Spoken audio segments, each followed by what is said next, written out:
Three Dorks on Demand. How many? Hey, all Three, three this time. 1, 2, 3. three, We a did one, it. a two. Uh, uh. Yeah, well, I'm glad to be back. We had a minor, life happens, back injury. It might be minor for you, but it certainly was not minor for me. No, I mean, back pain is no joke, people. Is the universe reminding me that I am not young anymore? And that you're human, right? You don't have superpowers. You don't Are you freaking sure? heal. Are you I sure? mean, you have some superpowers. I Wink, got a wink, couple. nudge, nudge. But yeah. How is everybody? How you doing? I'm doing great. The show last week, you guys were phenomenal. So Amazing. I loved it. I I missed you both. personally felt like it was probably a good thing that I wasn't even there because I just felt like I could not compete with what you guys were putting out there. I was like, y'all had I was super transfixed on, right. hyperfixed on what you guys were talking about. I will say this: had you guys been there, I would not have done like a 10-minute Green Lantern pitch. I would have tabled that one. I did miss having you guys there, but props to Ryan for coming and filling in and For helping. sure. Oh. He was having some technical difficulties, so Yeah, we saw he was kind of. You know what? You ran the show great while he was. It was certainly impressive how you guys actually just. I mean, it didn't even affect that actual quality or the pacing of the show. I mean, Very seamless. It was still Just great. Pull up my notes. So. Thank you. I loved it. I loved it. I really did. And sometimes it's nice to be on the outside looking in, kind of thing. Especially since it's I'm part of the show and I don't always get to see it from that perspective as a fan or someone in the chat or whatever. But yeah, that's why I totally appreciate it. I did learn a couple of things that we need to get better at as a team, and that's responding to the people in the chat and what they say, and if by team you mean everybody but me. Little more engagement. Yeah, Okay. I mean, I'll admit to that. Sure. She does great, and she is that's nominated in controlling honestly, that and watching it. But how my job we all started, have to look at I originally was hired on as the chat girl and got promoted to full time. Yeah, CCTV. Yeah, that was her original. To pay attention to chat because he couldn't do it. She was my eyes in chat. Fully, I own that last time because it was. I mean, as you guys know, a lot of the running of the show kind of fell onto me, so I wasn't as able to look. I wanted to more, but I got kind of lost in the sauce. So for you at home, if you were here and you were putting stuff in the chat, I'm so sorry that I didn't respond to it. I was putting good stuff out there too. Yeah, I mean stuff that was I mean, eventually you hit, like I talked a little bit about Nova in the chat and mentioned that. And a lot of the stuff you ended up hitting on, but might not necessarily be in a way that I would have approached it. Like, we lost Knack. I hope so. It looks like we are, but there's a little delay, so I don't know. We'll know in a second here. And I'll tell you that there were ones that Nightwing was one that I wanted to put, Nova was one that I wanted to put, but I figured you guys would already say them. Like Gambit was another one, and I was like, I'm not going to say. And you know what the funny thing is that I had a deal. Like when I thought I was going to be doing the show, I was not going to mention Gambit. I was because it's out there right now. I've thrown out there. It's very well known how I feel about the character. And at this point, I'm starting to mentally resign myself to getting what I don't want because it looks like it's probably going to happen. So I just didn't even want to touch on that. I'm a little salty. Yeah. But no, I'm leaning towards, and the one thing that I was very sad I did not get to bring to the table is that, I was going to bring villains. Like, I want villains to get the spotlight. I think with the grit and the dark that they automatically lean towards, I think it would be a good fit. It definitely is a good filter over the cinematic universe when you do take it from that perspective. Yeah. And I think the Dr. Doom thing is really what started it because it's a character with such rich history that we could do villains, we could do anti-heroes. That started with Moon Knight. Kind of. Moon Knight's pretty much next Venom. year. Yeah. Punisher got his own series. Yeah, I mean, yeah. Well, I was thinking of Moon Knight when it happened, so yeah, that's what I mean. It sparked. And I've given Moon Knight some crap, and I'm going to, just retract my statement for sure, because I watched a couple of episodes again, and I really actually liked this. Aesthetically, it was very pleasing. I'm so glad you listened to me. Yeah. I mean, and that's hard because, it's hard for me to swallow my pride and admit when I'm wrong, but hell yeah, it was pretty good.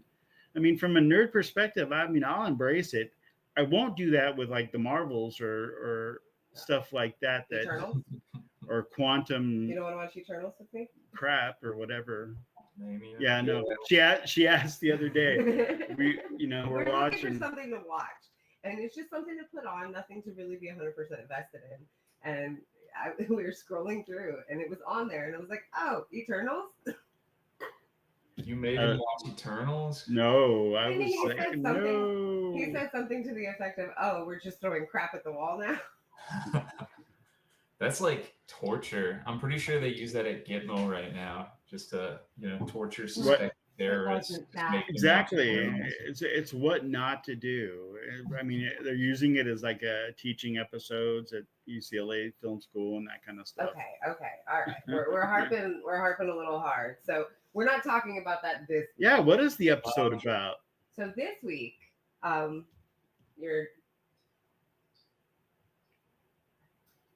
who sparked this? Yeah, you were the one that wanted to come. I mean, I know I am. Show. I just like being told But in all fairness, that it was kind of brought up in a committee environment. We all kind of just said, yeah, it's a good idea. We did it during our meeting, our production meeting. It happened. So to lead this off, I thought it was a really good idea because of the culture of things. I think that the direction that society is going in and the widely accepted nerdities that are out there. It's not the closet thing that it used to be. I'm nerdy and I'm proud. Say it. Right. And it's really become a thing. And you have celebrities that are leading the charge, so to speak, for nerddom. At least, holding a flag for it. Waving the flag. Definitely waving their nerd flag. I did notice a lot when doing research. I noticed a few things that were pretty obvious to the eye. A question that I wanted to ask you guys, because you guys know I don't do a whole lot of research for episodes. Like if we're looking for lists, I'll definitely dive in because I have a crap memory and I can't remember the names of things and stuff like that. But as far as like doing research, if it's not something that I know, I don't feel like I should speak on it. Right. So I don't want to do a whole lot of research and then present this fake knowledge that I have. So I'll look up things that I like to refresh my memory, but I don't do research. This is something that the more I started looking into, the more I was like, oh, I'm kind of liking this. And I started diving down the rabbit hole. And I wanted to ask your guys' opinion on what are we considering nerdy celebrities? Because every time I came across one, it's like, oh, they're a Star Trek nerd. They're a Star Wars. Yeah, what is their nerd? Star Trek. Star Wars. Are we allowing that into the category, or are we being a little more niche with it? No, yeah, I think just in general, because like being a Trekkie kind of leads to other things, whether it's, gaming, playing StarCraft or, doing other things that are Star Wars or Star Trek inspired. There's even, RPG games, you can play what's the Pathfinder version in space? Damn right, Sean. Fly that flag high. Pathfinder in space, Starfinder. Starfinder, yeah. So I mean, there's. But at what point does the nerd become mainstream? Well, I think it has become very mainstream. I think that's the thing, and that's kind of awesome because, like, when I was growing up, it wasn't. It was still something that you very much. You had to pretty much hide your nerd. Yeah. Yeah, you felt shame, a little bit of shame, and if you didn't, then you'd get in trouble. Like, people would make fun of you. People would make fun of you. Whereas now it's a whole lot more acceptable. I mean, yeah, because there were quite a few, and they were like, "Oh, they were the theater geek." Well, obviously, they're in acting now, or So I didn't really quite qualify those theater things. I really wanted to dive into the more niche things and the things that don't get that generalized I think that recognition. They deserve, they do deserve to have the spotlight on them, but I don't think we should just solely talk about them. But when we do talk about them, I just didn't gravitate towards them. Let us know our appreciation. Well, that's good because your list will be more, I don't know, deep and more probably inspiring than say my list, because my list is pretty basic but pretty surprising in some of the people that are on it. That's another thing is I put names on there that just kind of surprised me as well. It's not necessarily that I was wowed by what they were into. Wowed to get that. But they also surprised me. It's one of those things that I have one name on there I would have never guessed. I have a name on there. I wonder if they're the same. But let's start talking about some people. I mean, so I don't know if I want to start from the bottom or if I want to start from the top of my list. And I think just because I want to make sure that this person gets enough airtime in this episode that I'm going to I start with that guy from the top or of that the person. list. Yeah, that person, that guy, is Deborah Ann Wall. And if you recognize that name, mad respect to you. She is an actress. She was in True Blood. She was in a couple different things. Daredevil. Daredevil. But she is a massive, massive D&D geek. And I was not aware of this. Right. It surprised me too when I saw some clips. When I started going down that rabbit hole, all I did was fall in love with this woman. Especially if you watch the clips, because she's very endearing. And I started digging down the rabbit hole, and then there's clips of her and John Bernthal, and she's got him playing D&D, and just the immense... it was like a little impromptu session that they did together. That was really cool. The excitement, I saw that clip too.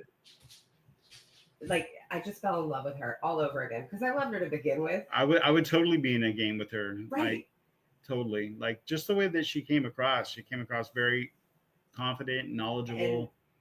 And I'm very certain that everybody is surprised that that's the name on the top of my list and not the other one. But I could not help it. Just the amount of passion that oozed from this woman every time she talked about it. Her intelligence level, very well spoken. The way she articulated it, I just feel like she made it a way that makes you want to play. And I thought it was fantastic. Oh, Lola wants one. Oh my God, Lola. Yeah, our dogs. So with that, that's my number one. Yay! Definite number one. Good pick. I agree with that one. I've known that she was a D&D fan for years. It was so sad for a while when they were going to do the whole, was it Daredevil? Yeah. They were going to cut her and Foggy out, and thankfully they've gone back on that, which is great. Absolutely. I've seen posters now, so we know it's official. Yeah. Oh, what's official? But no, Foggy and her are going to be on the new Daredevil series. Oh, yeah. The continuation of the Netflix show. Oh, that's going to be so good. It's one of those things that, like, growing up, a D&D nerd, it always boggles my mind that, like, there's these actors who are incredibly successful who play D&D, but it makes all the sense in the world since it's very theatrical, It's very acting and, role play based. I mean, if you're interested in theater, like, why wouldn't you be interested in D&D? 100%. I mean, you would think it would be a natural attraction for sure. Right. And people would gravitate towards it. And maybe they do. I mean, I don't know. I wasn't the theater person. Did you have D&D players in the theater group that you were in? Not that I knew of, because it wasn't. It was kind of taboo back then. Right. So. Even in the theater group, like, we didn't really talk much about what else We did. Outside of that, because everyone wants to, say, hey, I'm an already... actor. That's my passion. Right. I don't have any other passions. I bleed for acting or whatever. Yeah, I had a few of those. My college played Vampire the Masquerade, which was always like, I don't know, it seemed interesting, but then also I've heard some things about toxicity running through those communities. No shade. I mean, right. In there, but right, it does have like a connotation of having an emo kind of a fan base kind of thing, but I know some great people and some great actually game masters that love the system. So, and that's really what it comes down to. If you love the system, you can really play the game, because there's D&D versions that I like and D&D versions that I love, so that I don't know. I mean, and then my opinion can differ from somebody else's opinion. So, and that's what's great about it, is that there's all of this, the depth of it is so huge that it's got versions for everyone that'll suit everyone. Yeah. No matter what your geek is. So that's kind of was my point earlier when we were talking about the basic geek bitch. Or the dive, or the niche geek. Yeah, dive deep into someone that's really, really like us, kind of thing. But what did you say your name was again? I'm sorry. Did you give a name out, Nick?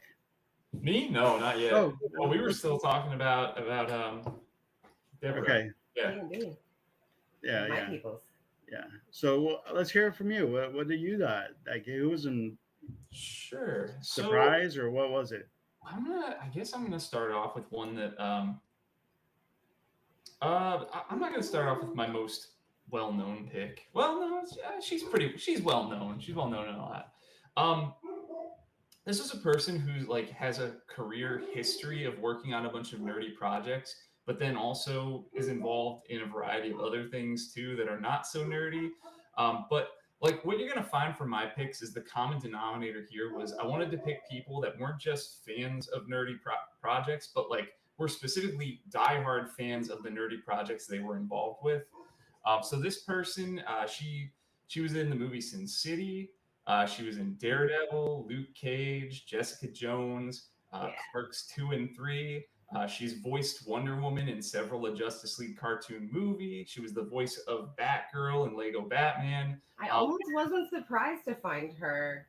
I wasn't surprised at all. Definitely I was surprised to find that one. I knew she was. Honestly, I didn't have to do any research from this one. These all came off the top of my head. So this one is Rosario Dawson, but the real reason I included her was for her portrayal of Ahsoka Tano in Star Wars, because she was a huge Star Wars fan for years and years. She apparently behind the scenes campaigns to play the character live action.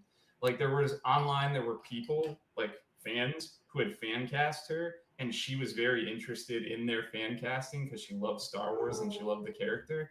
And so then she got in touch and they made connections. Auditioned her, I'm pretty sure she was given the role. I'm gonna get him out. Hang on. We're having dog difficulties. That's what happens when you're a dog owner. You know what? Sometimes it's tech difficulties. Sometimes it's dog difficulties.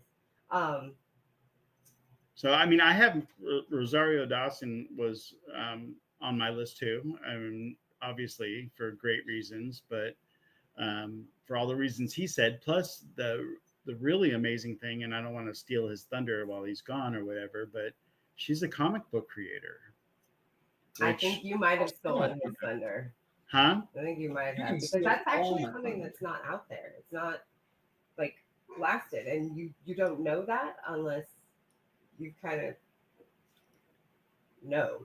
Yeah. So while you were gone, Brana did drop the bomb that she is also on his list, and the biggest reason that she made his list is that she is also a comic book creator. Oh, nice. Which one did she create? It's called Occult Crimes Task Force. Oh, cool. Yeah, which is, kind of right up my alley, because it's almost like the Justice League Dark, and I mean it's dark, Constantine, detective work. That's what I so I'm interested in getting it. So I'm gonna check eBay probably. You like the great detective stuff? Yeah, obviously. Yeah, let's see what I do. Although Ben Affleck is the worst detective of all Batmans, in my opinion. Yeah, he didn't really do a lot of detective work. He did no detective work. He stood around while other people did detective work, Ben Affleck which was is also very frustrating. not the great detective arc. That's true. I mean that's true, but he's still, older, he's always had the seedier, detective, a little heavier. He's leaning more towards a Frank Miller Batman than. Oh yeah, I mean he's definitely a Dark Knighty kind of guy. So that's just my personal take on the matter.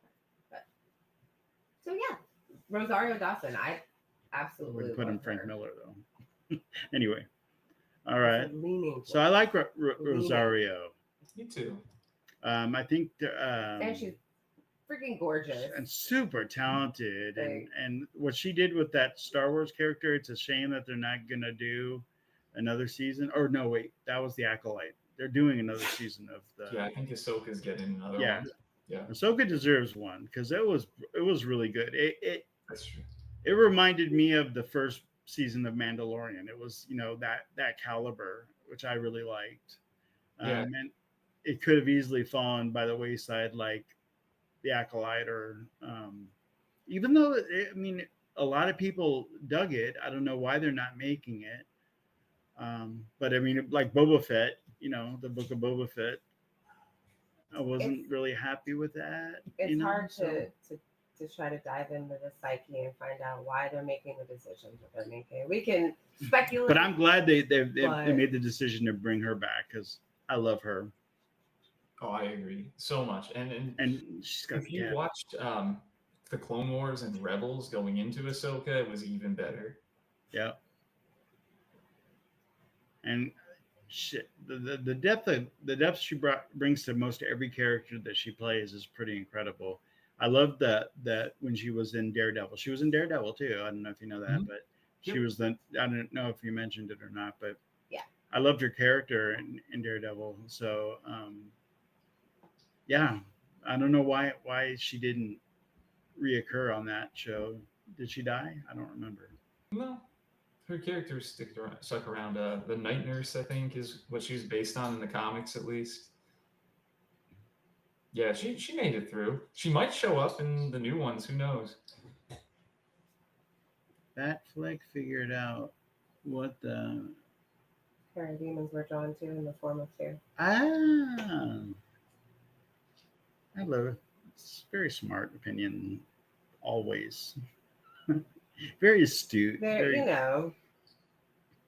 so deep, impressive. All right. What about you, Senor Bronner? I'm gonna go someone a little fun. Now, I do have a question. Like, you guys can start pontificating on. Is that I'm gonna ask you guys, who would you want? They don't have to be a current nerd. Oh, we're gonna start that now. You're gonna start the wheels turning, right? Get the wheels turning. All right. Like, who would you want in your regular D&D campaign, and why? So start thinking about that. And who would you want to play with? Who would you want to sit down with and I don't know, do a module with or something. I don't know. Would be like a fun D&D player, whether they're the DM, whether. Well, now I wouldn't want DM because I'm very picky on my DMs, so and I don't want them to destroy. Perfect DM though, so let the wheels turn. Okay, yeah, let the wheels turn, and let me talk about who I'm gonna pick. All right. Give us your person. All right, so I'm gonna pick the person that surprised me the most, and that was Ariana Grande. And I was very, very surprised by Ariana Grande being a nerd. And she is like little surprised, very into Pokemon, like she has even an Eevee tattoo. But however, now that you mention it, if you go back and watch like interviews with her, it kind of makes sense. Like she's a little quirky. She's, especially before she got like glam dolled up, like super like gorgeous, drop dead. Before puberty hit. Yeah, I mean, like she is like super like attractive, but before she was like, so pretty. She was almost like a, what was the name of that girl in Clueless, the Brittany one, the one that OD'd. Oh shit. Brittany Murphy, yeah. Yeah, Brittany Murphy. So Brittany Murphy in Clueless reminds me a lot of early Ariana Grande, especially like in the, because my daughter loves Ariana, and like we used to watch her show, Disney show or whatever, and I used to be like, that character totally reminds me of Brittany Murphy's character in Clueless, and which makes sense because Clueless is like one of my daughter's favorite movies. Yeah. So there is some crossover. Yeah. So I was just very surprised that she has got the nerd bug. That nerd factor, And yeah, I would have never guessed it had I. But now thinking about it and having what Ray brought up, you can kind of see it from her earlier from stuff. Like interviews and. Yeah. But that was who I picked. I thought I saw someone in the chat say something. Oh yeah.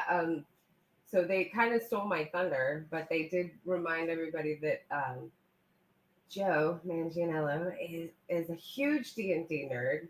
He also starred on True Blood with Deborah Ann Woll. They have played together. He's got a whole like basement setup. It's an entire like game room. Like it's got like, I don't know. It looks like a giant like table in a castle. It looks like a castle grand room. Set pieces and all kinds of good stuff. And he was on the list, so we might as well go ahead. How do you pronounce that person in chat? And who is it? That's Knack. Oh, okay. Why did I never freaking know that? I was like, man, he could bring some really great perspectives. How come you're not on the show, Knack? God, right? Why are you behind the scenes? Like, I'll gladly step aside for somebody who knows what they're talking about. Right? He busts out some great knowledge. I love that. And I think, okay, I'm going to kind of go a little out of order-ish, or I'm going to get greedy. I'm going to throw two names out there, okay? I really credit Joe and Henry Cavill for a lot of the work that has been done in nerd acceptance. It's not just, everybody's a Star Trek nerd anymore. No, you've got people that are open about being able to play 40K or D&D or, gaming, whatever it is. And I really feel like two highly attractive, very successful individuals being so open with it has just broken down so many barriers that have allowed, people to be proud of something that used to be so taboo. So, I agree with your point there, but I'm gonna also say that I like the fact that they're ambassadors to the kingdom of Geek. I mean, or the Dork Kingdom. I like that fact, but I also love the fact that I lived through what I lived through in growing up and not having D&D. I feel like an OG. I feel like, someone that was part of bringing it to the mainstream, because I was always like too cool. Like, why are you playing? You're like freaking cool. Like, everybody loves you. You have girlfriends.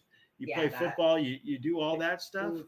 He is the cavalry. He really is the cavalry. Okay, let's have a moment of silence for the cavalry. Okay, please.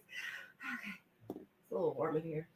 Well, so let me ask you a question, because did it almost feel more rewarding when you found someone who shared that versus now it's like, oh, you play D&D? Oh, okay, cool.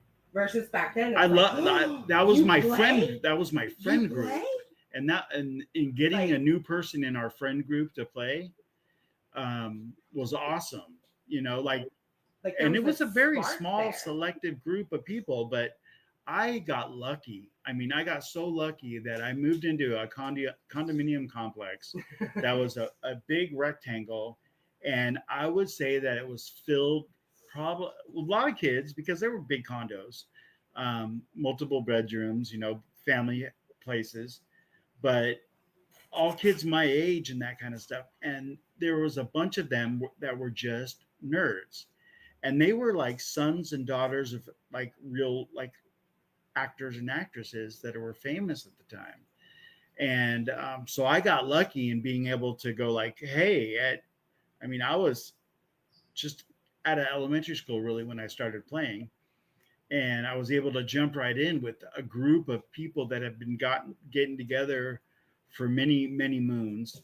And it was really an amazing process. Right. But I love the fact that I was always, like, even with I would say my normal friends or whatever, they wouldn't give me crap for playing D&D because I was like an original ambassador. I was an original cavalry, because I was a cool dude, Darling, you were not the cavalry. But... Whatever, you married me. I think along those lines, it's one of those things where you're like, yeah, your nerddom was kind of forged in fire, right? Because you had to put up with more shit than people do today.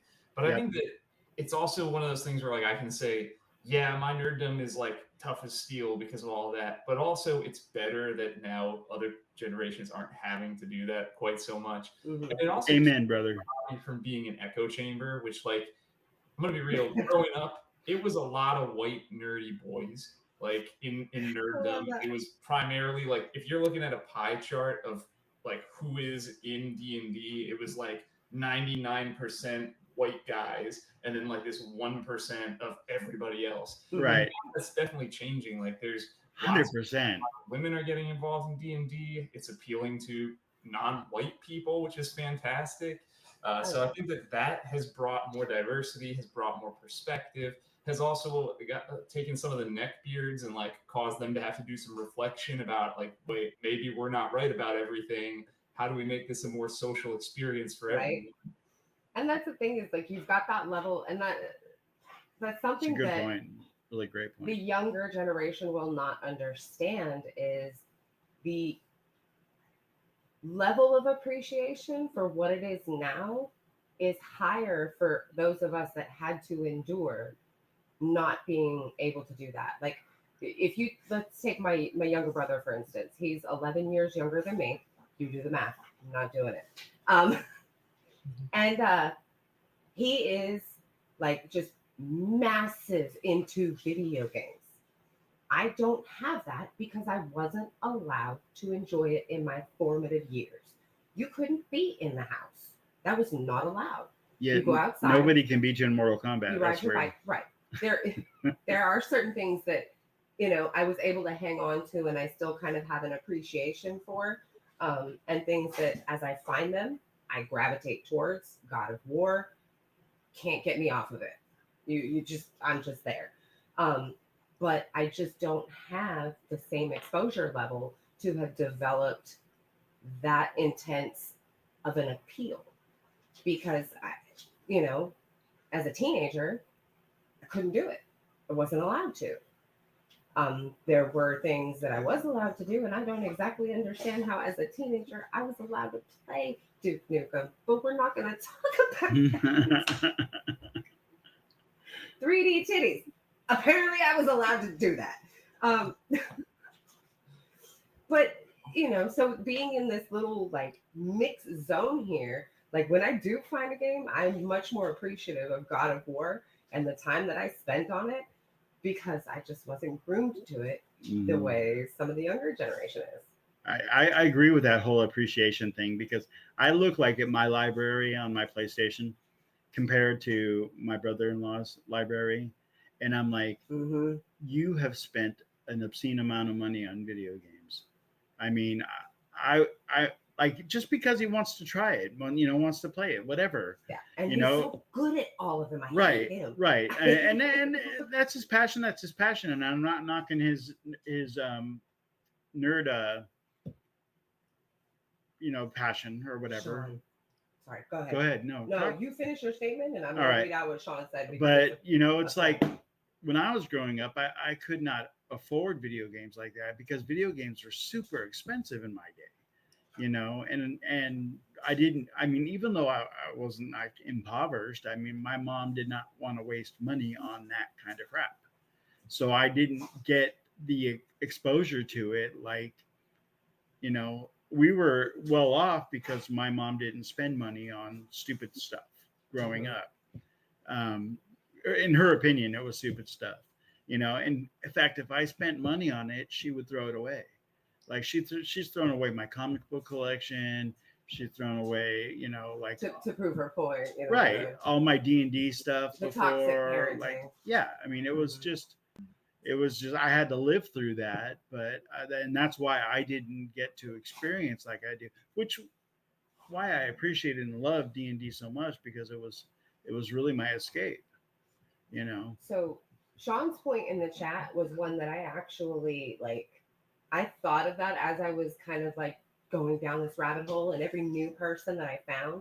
And Sean says that anyone noticed that the people that they were surprised were geeks are the extremely attractive ones.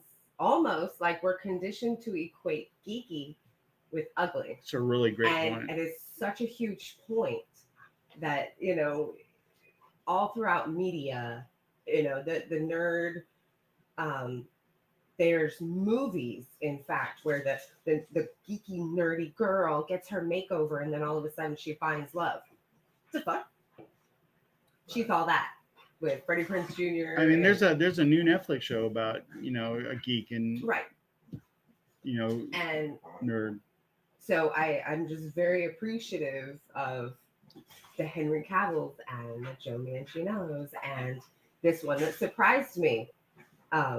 Michael B. Jordan is apparently huge into anime, like legitimate anime. Guys, knock it off. You want to be on camera? I think the dogs want to be on camera. I don't know. And we're not talking just like Dragon Ball Z and Naruto. Like he's got a legitimate collection. Oh, did you just? I threw a pen. That's my pen. I know. We'll get it if they don't eat it. Please don't eat my pen. I just threw it to make a noise. Just a disclaimer, I didn't throw it at the dogs. I threw it at the refrigerator to make a noise. I gotta ask, since you brought up Michael B. Jordan and the anime thing, have you noticed, have you seen like the side-by-side of Killmonger in his armor with Vegeta and how similar those two costumes are? I have not. That is not something that popped up in my, well, we're gonna do that research. Right now. If you look at his armor, it looks kind of like the Saiyan armor, and he's got like a blue jumper on underneath it. That would make a lot of sense. Yeah. Because he was saying in one of the things that he's got nothing against them. Somebody was saying that, those are the OGs, the originals, the good ones, and he's like, nah, that's child's play. That's child's play.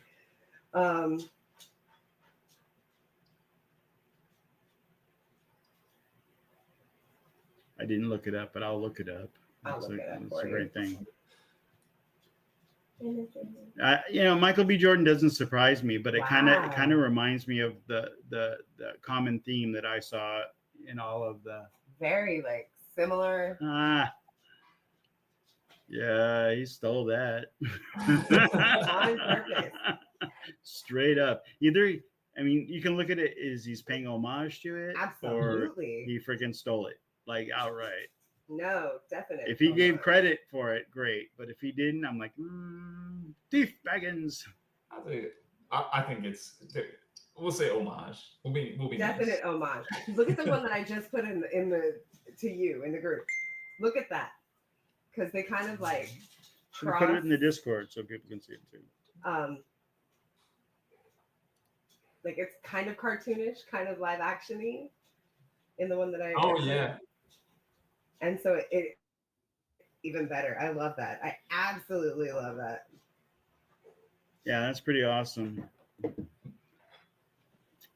But yeah, so again, I mean, it reminded me of one of the observations I had early on about um, the huge number of nerds that were on lists as I was, collectively going through all this stuff.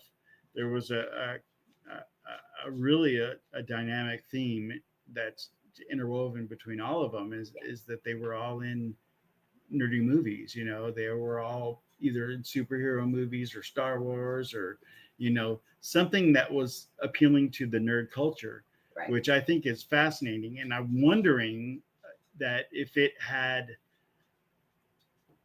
being in that environment led them to play like D&D and stuff, or did they do that stuff because they played D&D? You know what I mean? Like the difference between the two. And I'd be curious to know, like, what celebrity became a celebrity because he was, in Star Wars, Yeah, who became a Star Wars fan because they were in Star Wars, or like Henry Cavill, who, begged and pleaded for a role because they were a fan. Right. So much a fan that he's decided to walk away from a character that was amazing, that he brought to life, He broke a few hearts there. I mean, but you can't blame I don't know what happened behind the scenes. I appreciate the fact that, he wants to do it like the books because he's a faithful fan of the lore and everything. So I say do it that way because I'm Polish and I'm proud of the author that penned that stuff. So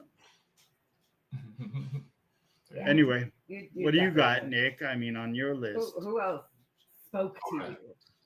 All right, the next one I got to go with is a big fan. This is one of those examples of somebody who was such a fan of the character that they actually got to play the character. Love that.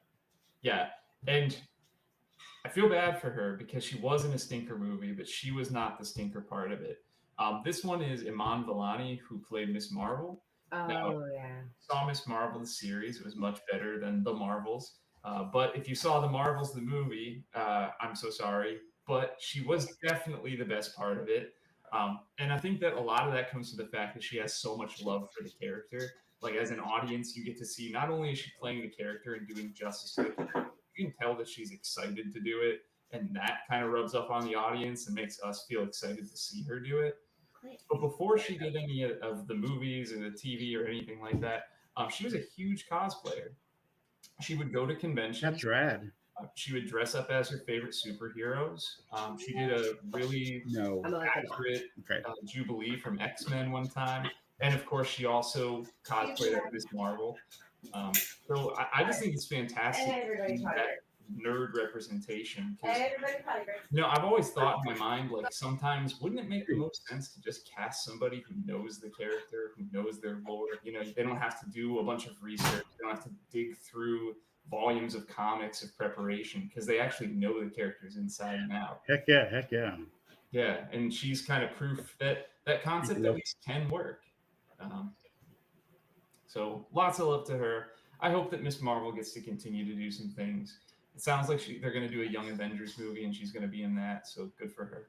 The thing that I liked about differentiating the different Miss Marvels or the different characters in say that movie or that kind of a thing is that she felt like she would succeed in like a CW show, like a Flash running for 10 seasons. I mean, I would enjoy her in that environment.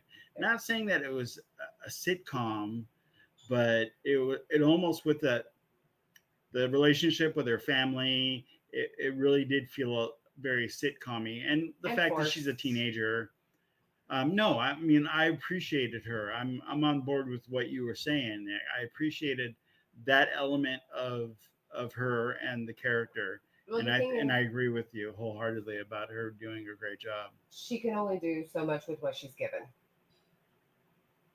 Or within the parameters she's got to work with. Right. I mean, she definitely deserves the chance to let that character shine in like a Young Avengers. Oh, and I think everybody had high hopes for that character because it is a fantastic character, and I think it's unfortunate that it was released in the aftermath of what we can only describe as Marvel's discovering itself phase. You know, it's not me, it's you, or it's not you, it's me. I gotta find myself. Yeah, they did lose their relationship with their fan base a little bit.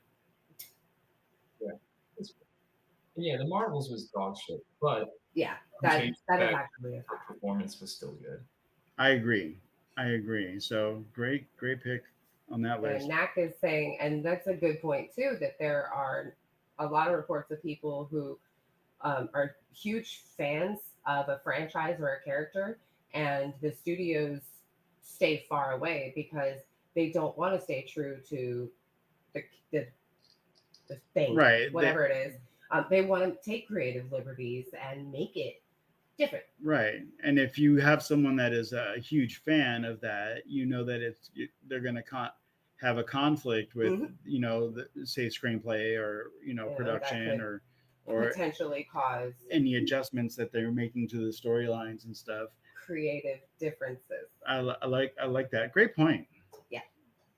Smartest producer besides, you know. So I don't know. I have somebody I was really surprised with. Wait, it's my turn. Oh, okay. Go ahead. She just wants to talk about her beautiful people on her list. No, well, I mean, this person is beautiful, but they surprised me more than anything. The person that I'm going to talk about is she's fabulous and she's gorgeous and she surprised me. You better not be taking my peoples. You're taking my peoples, aren't you? I don't know. Hold your person up, and I can pick another one that's exactly in the same. Go ahead, because it wouldn't surprise me if you and I are on the same page. So. All right. And this is someone that I would put in. Like I would enjoy playing with this person because I appreciate their humor. Yeah, and they're not, you know, they're not hard on the eyes at all. But Mila Kunis. That is exactly. I didn't mean Mila Kunis. I meant Christina Applegate. Bullshit. I call bullshit. Who both look like okay. I'll just put them together. I'll mash them together. So I was aware of her Star Trek obsession, fandom, whatever the case may be. Yeah. That's not what got me. Just being a Star Trek fan doesn't get me. That surprised me. So what got you? Senor Bronner? For what I read is because I play and I'm a fan, and it's someone that I would want to play with. Is she plays WoW, so she's a WoW head. Not just plays WoW, but has openly admitted to being addicted. That she forcefully took like a year off to recover from her addiction. Like, I mean, and I'm not surprised. And I'm getting a bunch of stuff from Blizzard right now. There's a Warcraft resurgence happening as we speak, and which is just came out. No, she took a break in 2011, so she's not a resurgence player. She is like a long-term player. If these stars don't stop, she said she took a break in 2011. Let him in. Yeah. Okay.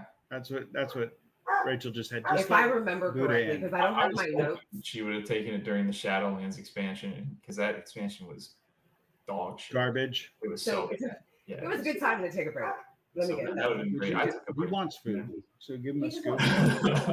And that was when a whole bunch of the veteran World of Warcraft players all took a break and then migrated over to Final Fantasy 14 for like a year. When you knock on doors. Yeah. But that's cool. So she was like straight up addicted playing it all the time. Damn. Yeah, and it's someone that I would pick to be in my group, you know, absolutely. I mean, because I vibe with that. 100% humor is there. She's hilarious, you know, and I'm going to say Christina Applegate is the same way. She's very, very impressive in her humor and her take.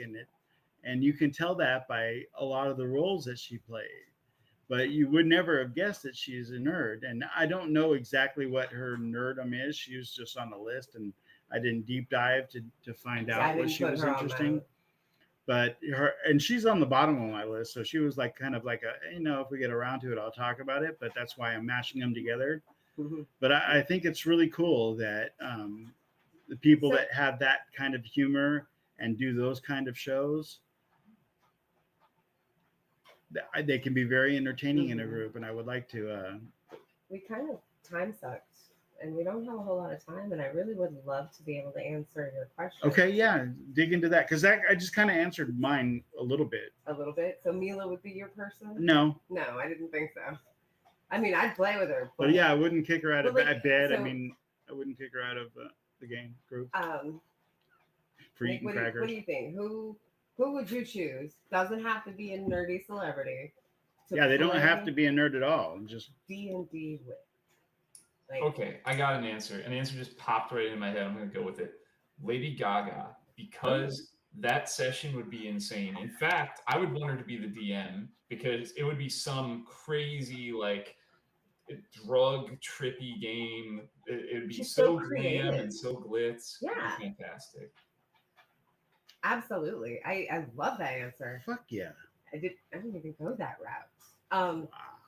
Good pull. So mine, like, I was so torn because quite obviously, like, my heart or other body parts want to choose Henry Cavill. They really do, but I can't do it. And the reason that I can't do it is because your husband's sitting right here. No, I get a pass. Okay, like, let's be honest. Oh yeah, come on, like you can jump the fence for that guy. You're jumping the fence for that guy. Let's be honest. You know, who wouldn't really? Let's take a poll. There's no fence when it comes to that guy.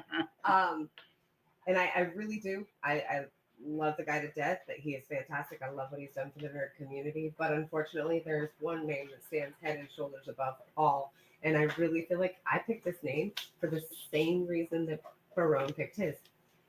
And my person, I need them to be the DM as well. Because if you take a look at this person, you can't help but think of them as the DM.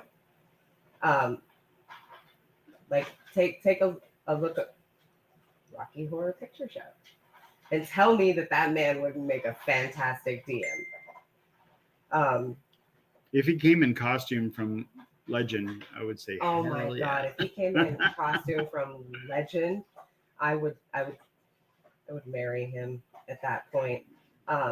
So quite obviously Tim Curry, because that man would come with the voices and the attitude. Exactly, man. Just listening to the pageantry he presents. He would have the best villainry, and it would be amazing for that man to be a DM. Even if he didn't play, I'm sure he would embrace the role of the DM.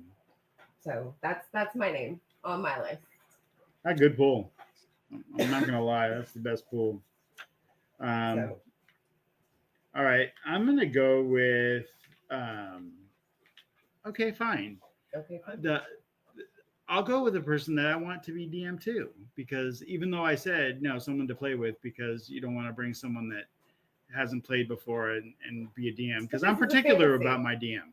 Yeah, I'm particular. I mean, you are highly particular. I will walk away from a session if I don't. This is an imaginary scenario, so you can just say like they've learned the system, they've watched a couple of live plays, and they know what to do now. Deborah Ann Wall taught them how to be a fantastic DM. Which she could probably. She amazing. Sounded to me like she would be a great ambassador for D&D. So that's pretty cool. But I would want, and it might be even a controversial answer, and because of some of his history or whatnot. But H.P. Lovecraft, I would want to be a DM for me, and I thought originally my number one answer would have been Edgar Allan Poe. No. Because, but Rachel was like, no, but to me, it'd be such a really like doom and gloom kind of experience. I love that, Not that I'm a big fan of doom and gloom, but if you combined like a dystopian society and like the 1920s, I mean, he'd be great. That makes me happy for some reason. Like a Vampire Masquerade. No. You don't think so? Something it might be his own system that he's DMing, for his own lore. That would be awesome. It could be a Cthulhu. Call it Cthulhu. You can DM that. We'll call it Nevermore. Yeah. Yeah, I would go. I would play Nevermore. You can't tell me not to Google what he named his cats because that's exactly what I'm gonna do. Apparently, I'm relieved that you said H.P. Lovecraft because or Poe, because when you said it was somebody controversial, the first thing that popped in my head was he's gonna say like Kanye West or something like that. I have a little more depth than that. I think. That's good. Oh man! No offense to you, Kanye. Well, H.P. Lovecraft is off the D&D list. Yeah. Thanks for pointing that out in the chat. That's going to get a lot of buzz going, and I'm going to get hate mail. But what up? Because Knack put don't Google what he named his cat, and I had to Google it. So all right, H.P. Lovecraft is off the list. You're playing D&D with Mila Kunis. No, my second pick would have been Simon Pegg. Oh hell yes. I had him on my list. Oh god, yes. I think he would be fun to play with. He would be hilarious. He was on my list, but he's also a person that I would want to play with. I wouldn't want him as the DM, but I would totally your face. See, you looked it up too. You looked it up too. Oh, but Simon Pegg sitting opposite me, playing a character. God, that would be amazing. He would get into his role. It would be funny. I would love to see him play like a bard or something. Just totally chaotic evil. No way. Oh yes. Or at least chaotic neutral. No way. But maybe chaotic, but chaotic for sure. Chaotic neutral sounds fine. I used to love chaotic neutral when they had alignment. So they don't even have alignment anymore. So I am chaotic. Right? Neutral. The new version. The new version has alignment. A lot of players don't like. It's become more popular for people to not even just list it because they want to play. Did they change the alignment? There's got to be something that they did. Maybe that's Pathfinder that got rid of alignment. They might have. D&D still has them. I've gotten into a habit of when I build my character, putting like the alignment and then an arrow to what I feel like my character is going to grow into, because I like to have characters that are dynamic and change throughout the campaign. No. I just let that happen organically. I don't really plan for a whole lot of character growth. I just like to fuck shit up. Yeah, she's definitely the person that abandons the party to go look for something. He told me not to Google, and I immediately had to Google. Okay. Yeah, when we played WoW together from across the country, me and her would like abandon our group and just go do our own thing, and we had the best time. Believe me. I don't know. I mean, we had the best time. Weird WoW experiences. So I've several times in my life gotten Jacqueline to play World of Warcraft with me, kind of. Except Jacqueline's really playing like Pokemon in World of Warcraft, where she's going around and she's like capturing pets and doing pet battles.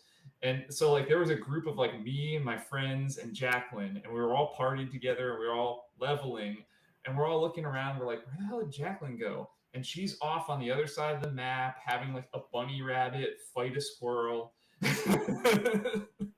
Awesome. That is the best. That is Jacqueline. I mean, that's a perfect way to describe your wife. Yeah. Who I hope is on the show next week.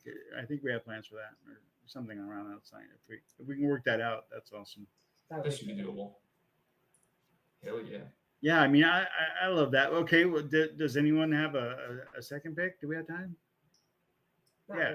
Not really, but. So what are we doing next week? Yeah.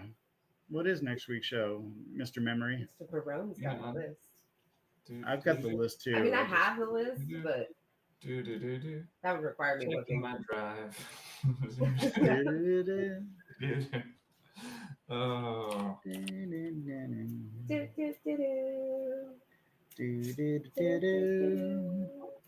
That's my brainstorming document. Anyone have Patton Oswalt on their list? So live action. I should have put him on there. Yeah. Live action video games is next week. How about Leonardo DiCaprio? Did anyone not have that Leo on your list? On there. I did have one on there that I think Ray is just gonna love. Which one?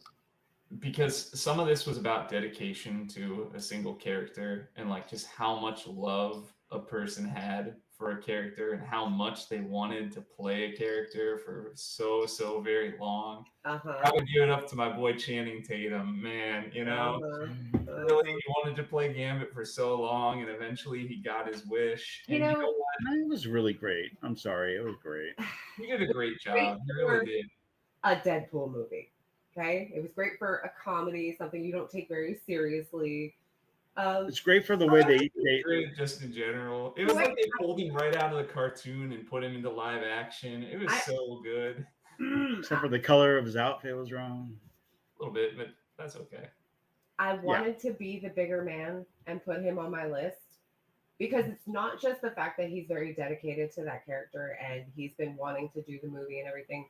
Like even as a child, like very young, he has been extremely loyal to Gambit. Like he taught himself how to throw cards, and you know he's been. I love his origin story. He really, should get a shot. I think he deserves a shot. So I wanted to put him on my list, but I was like, you know what?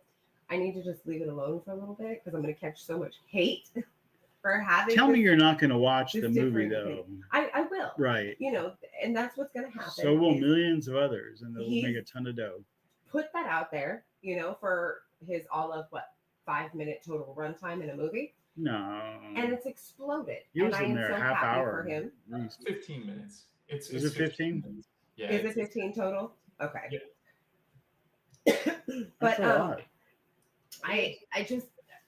I'm very happy for him. Odds are that he's going to get his movie that he wants to do. And because I love the character, I'm going to watch it. You know, was the first X-Men movie great? Who is that? Nick? No. Knack? Who's Knack talking about? He said Tatum was better as Gambit than he was as Duke from G.I. Joe. Oh, yeah. Oh, it's not you? Just kidding. Whoever it is said that you're 100% right. Is that Sherman? Who are? It's not Sherman. Is it Wu? How do you what do you say that tag? Wu Taj? Based on the knowledge base, it could be a Sherman. It could be. Or Rasmussen. I don't know. They've been so quiet. But who are you in real life? If you want to say. If not, shoot me up. Ooh, what if it's just the name behind it? Right? It's awesome. He's had really valuable insight into the show. Dox yourself live. All right. So listen, next week, live action video games. Mm-hmm. All right, there's a lot to unpack with that topic, and I mean we can go in so many different directions. Like, what do we want to see? What do we think that's come out? What do we love that's come out? What do we hate? That should have stayed not out. And I guess our homework is to watch Borderlands before next week, maybe. Is it bad? I haven't heard anything. I mean, it has like a 0 Rotten Tomatoes, dude. Oh, damn. Really? Bad. Yeah. It's notoriously awful. I just watched The Last of Us, and that was great. Yeah, oh yeah. Yeah, if we were going to be having this conversation like 5-10 years ago, it would have been a very different story where we'd just be talking about how shitty they all are. They were all horrible. They were almost comical. Mm-hmm. Mm-hmm. All right. Anyway, we'll save that for next week. Right. All right. So with that being said, we're done for the night, and everybody. Thank you for joining us. And tell a friend, bring a friend. Like, subscribe, do all the good stuff that we need to do to get this blowing up around the world. All right. And join the Discord, please. Join the Discord. Join the Discord, yeah. With. Yeah, because we're checking up on all these things, and we want to interact with everybody, and we want a community to be fabulous. So the link is under the stream, and if you do join, you get to see the picture that I posted of Vegeta and Michael B. Jordan in his costume. It is fantastic. I'm so glad you made me. And just a disclaimer though, if you join, we're not great. We're learning Discord. Our wonderful producer cut the stream. Just cut the stream. Is making it happen for us, but yeah, that just I'm just saying that I'm old hat, old school, Facebook guy. I barely respond to text messages, so let's be honest. So we run the gambit of all of the gambit. Yeah, you see what I did? All right, y'all. We are out for the night. Thank you so much for tuning in.